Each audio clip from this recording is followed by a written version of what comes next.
সেখানে 1609 জন মোট ভোটার, এর মধ্যে ভোট গ্রহণ হয়েছে 1393 জন, অর্থাৎ 87%। কিন্তু আমাদের যে আসল অপেক্ষা যে কোন প্রার্থী কত ভোট পেল সেটার জন্য আমাদের অপেক্ষা করতে হবে।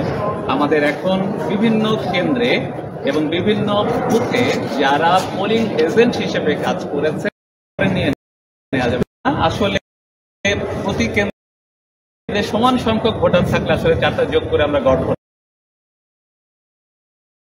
করতে পারতাম। তবে মোটামুটি আমরা দেখতে পাচ্ছি যে 80% ভোট এখানে মোটামুটি এই কেন্দ্রে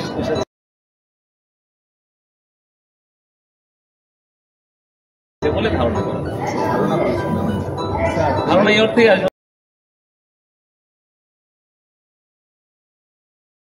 যে সংখ্যা তো অনির্দিষ্ট, 4টা তো গড় করলাম।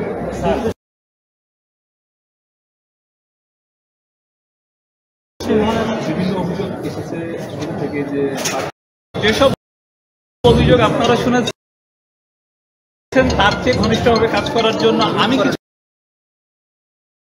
প্রক্রিয়া জানি, সেগুলো জানিয়ে রাখা ভালো। যেমন এখানে 3 জন শিক্ষার্থী ভোটার যারা ভোট দিতে এসে বলছে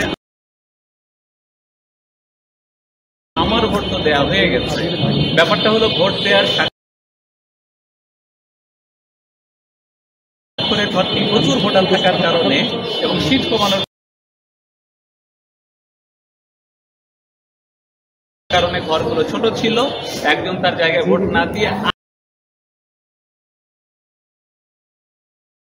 আরেক জায়গায় বসিয়ে ফেলেছে। সেটা আমরা নিশ্চিত হলাম কি করে, তারাও অসুস্থ হয়েছে।